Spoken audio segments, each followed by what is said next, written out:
কিছুদিন ধরে মনের মধ্যে একটা সুপ্ত বাসনা চেপে বসেছে। কেন জানি না এমনটা হচ্ছে। তো বন্ধুরা, আপনাদেরও কি এমন হয়? যদি হয়ে থাকে তাহলে অবশ্যই একটু কমেন্টে জানাবেন। শুধু আমার হয় না, আপনাদের হয়। তো শুকনো বাসনাটাই যে দেখতেই পাচ্ছেন যে অনেক দিন ধরে মনে চাচ্ছে এই খাসির মাংস খাওয়ার। তো খাসির মাংস বলে অনেকে, অনেকে পাঁঠার মাংস বলে। তো খাসি পাঁঠা অবশ্য আলাদাই। তো আমি তবুও জানি না সঠিক যে কোনটা খাসি কোনটা পাঁঠা।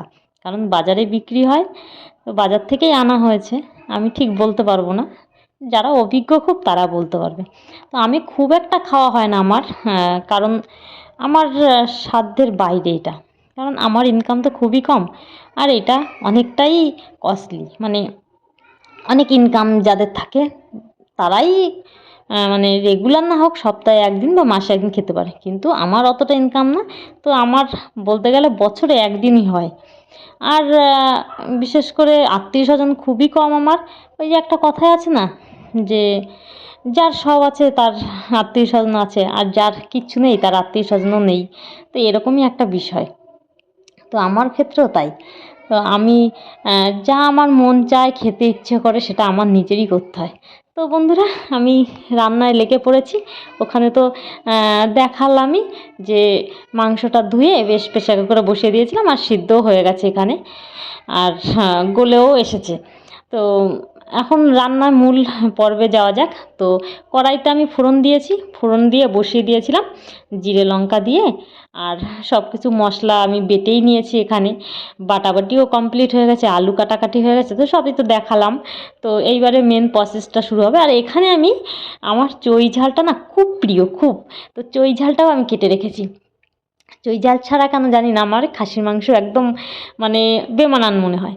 তো এখানে আমি মশলা যেটা এখন দিয়ে দিয়েছি। প্রথমে তো আমি জিরে লঙ্কা ফোড়ন দিয়েছিলাম, তারপর পেঁয়াজটা একটু ভেজে নিলাম, তারপরে মশলাটা কষিয়ে নিচ্ছি। আর খাসির মাংসটা না একটু প্রেশার করে যদি সিদ্ধ করে নেওয়া হয়, তো মানে গলে গেলে না খুব ভালো লাগে খেতে। তো তারপরে রান্না করলে ভালো। আবার অনেকে করে কি কষানোর পরেও প্রেশার কুকারে দিয়ে দেয়। তো আমার এটা বেশি ভালো মনে হয়, যে যে ঝোলটা থাকবে লাস্টে সেদ্ধ করার পরে সেইটা দিয়ে দেবো। আর এখানে আমি সব কিছু দিয়ে দিচ্ছি। মশলাটা আমার প্রায় কষানো হয়ে গেছে, হলুদও দিয়ে দিয়েছি, হালকা নুনটাও দেওয়া ছিল। আর এই মাংসটাও কিন্তু নুন দিয়েছিলাম বন্ধুরা।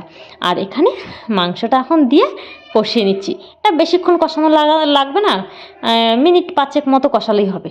আর এই যে চই ঝালটা দিয়ে দিয়েছি, কারণ মাংসটা কিন্তু বেশ গলে এসেছে প্রেশার কুকারেই, প্রায় 90% হয়েই গেছে।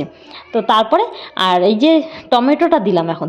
অনেকে কিন্তু টমেটো দিতে জানে না কোন টাইমে দিতে হয় খাসির মাংসতে। তো খাসির মাংসটা যখন কষানো হয়ে আসে তখন টমেটোটা দিতে হয়। আর প্রথম দিকে যদি টমেটো দেওয়া হয় তাহলে কিন্তু যেহেতু টক, মাংসটা কিন্তু একটু হার্ডি হয়ে যায়। তো সেই কারণে যখন মাংসটা গলে গলে আসবে তখনই দিতে হবে টমেটোটা। বেশ টমেটোটা তখন কষাতে কষাতে যখন লেগে লেগে আসবে, বেশ ওই যে ভেতরে যাবে না জুসটা, মানে তার আগেই তো গলে আসছে মাংসটা। তো তারপরে আমি আলু ভেজে রেখেছিলাম, এখন আলুটা দিয়ে দিলাম। আলু দিয়ে একটুখানি হালকা আবার একটু নেড়ে চেড়ে নেব।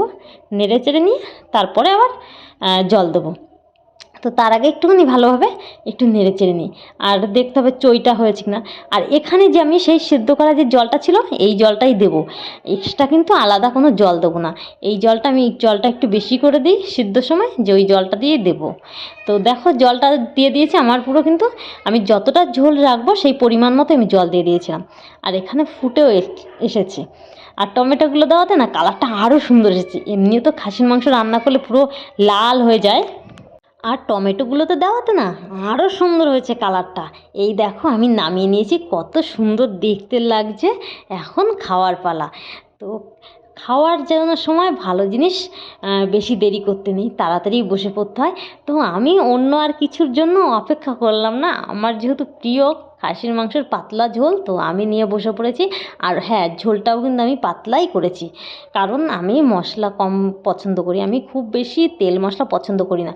আর তোমরা তো দেখতেই পেলে যে খুব হালকা তেল দিয়েছি, আমি খুব তেল দেইনি, কারণ তার জন্য আমি মশলাটা অল্প তেল দিয়ে কষিয়ে নিয়েছিলাম। আর দেখো আমি খাচ্ছি তাই নিয়ে হাসাহাসি বলছে, নাও তুমি অনেক দিন পরে খাচ্ছ আজকে খাসির মাংস। তা আমি বলছি হ্যাঁ, অনেক দিন পরেই আমি খাচ্ছি। তো আমি আগে প্রাণ ভরে খেয়ে নিই, কারণ অনেক দিন ধরে আমার মন চাচ্ছিল কবে খাবো কবে খাবো, তো আজকে ঠিক পেয়ে গেলাম। তো অনেকে জানেন তো বন্ধুরা যে বিয়েবাড়িতে দেখো পুরো গলে গেছে, পুরো গলে গেছে, তো হাতেই আমার দেখা যাচ্ছে যে পুরো গলে এসেছে। এই দেখো মানে একদম সফট হয়ে গেছে, আর খেতে যা ভালো লাগছে মুখে গেলে মিলিয়ে যাচ্ছে, সেই যে শক্ত ভাবটা কিন্তু নেই। তো অনেকেই আছে বিয়েবাড়িতে গেলে পরে যদি মাটন হয় তখন বলে কি একদম ভাত কম নেব, মটন বেশি করে নেব। আর বড়রা বলে কি এই ভাত না খেতে পারলে থাক, ঠিক আছে, মাটনটা খেয়ে নে, মাটনটা খেয়ে নে, মাটনটা নষ্ট করবি না। তো এরকম বলে অনেক গার্জিয়ানরা। তো খুব একটা মজার জিনিস, কারণ কি জানে অনেক মূল্যবান জিনিস, সেটা নষ্ট করা যাবে না। তো আমার ভিডিওটা কেমন লাগলো অবশ্যই কমেন্টে জানিয়ে বন্ধুরা। টাটা।